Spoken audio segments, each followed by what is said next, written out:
Corona ಮಹಾಮಾರಿ ದಿನ ಕಳೆದಂತೆ ಹೆಚ್ಚಾಗುತ್ತಿದ್ದಾಳೆ.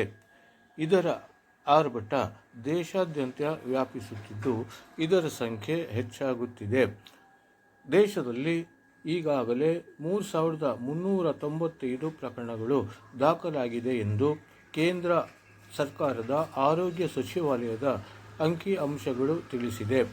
ದೇಶದಲ್ಲಿ ಕೇರಳ ಒಂದರಲ್ಲೇ 1,336 ಪ್ರಕರಣಗಳು, ಮಹಾರಾಷ್ಟ್ರದಲ್ಲಿ 46, ದೆಹಲಿಯಲ್ಲಿ 375, ಗುಜರಾತ್ನಲ್ಲಿ 265, ಪಶ್ಚಿಮ ಬಂಗಾಳದಲ್ಲಿ 205, ತಮಿಳುನಾಡಿನಲ್ಲಿ 185, ಉತ್ತರ ಪ್ರದೇಶದಲ್ಲಿ 117 ಹಾಗೂ ಕರ್ನಾಟಕ ರಾಜ್ಯದಲ್ಲಿ 238 ಪ್ರಕರಣಗಳು ದಾಖಲಾಗಿದೆ.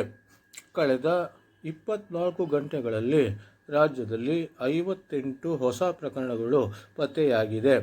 ಈ ಪೈಕಿ 24 ಗಂಟೆಗಳಲ್ಲಿ 53 ಮಂದಿ ಕೊರೋನಾದಿಂದ ಗುಣಮುಖರಾಗಿದ್ದಾರೆ. 63 ವರ್ಷದ ಓರ್ವ ವೃದ್ಧನೊಬ್ಬ ಈ ಮಹಾಮಾರಿಗೆ ಬಲಿಯಾಗಿದ್ದು, ರಾಜ್ಯದಲ್ಲಿ ಮೃತಪಟ್ಟವರ ಸಂಖ್ಯೆ 4ಕ್ಕೆ ಏರಿಕೆಯಾಗಿದೆ. ಒಂದು ದಿನಕ್ಕೆ ಕೊರೋನಾ ಪಾಸಿಟಿವ್ ರೇಟ್ 13.8ರಷ್ಟಿದೆ. ಈ ಮಹಾಮಾರಿ ಸಿಂಗಾಪುರದಲ್ಲಿ ಕಾಣಿಸಿಕೊಂಡಿದ್ದು ಮತ್ತೆ ವಿವಿಧ ದೇಶಗಳಿಗೂ ವ್ಯಾಪಿಸಿದೆ. ಮೇ 22ರಂದು ಈ ಕೊರೋನಾ ಕರ್ನಾಟಕ ರಾಜ್ಯದಲ್ಲಿ ಕಾಣಿಸಿಕೊಂಡು ಬೆಳಗಾವಿಯಲ್ಲಿ ವ್ಯಕ್ತಿಯೊಬ್ಬರು ಸಾವನ್ನಪ್ಪಿದ್ದರು. ನಂತರ ಮೈಸೂರು ಹಾಗೂ ಬೆಂಗಳೂರಿನಲ್ಲಿಯೂ 2 ವ್ಯಕ್ತಿಗಳು ಮೃತಪಟ್ಟಿದ್ದು, ಈಗ ಮತ್ತೊಬ್ಬ ವೃದ್ಧ ಸಾವನ್ನಪ್ಪಿದ್ದಾರೆ. ಈ ಸಾವಿನ ಸಂಖ್ಯೆ 4ಕ್ಕೆ ಏರಿಕೆಯಾಗಿದ್ದು, ಒಟ್ಟಾರೆ ಈ ಮಹಾಮಾರಿ ಉಲ್ಬಣಗೊಳ್ಳುತ್ತಿದೆ.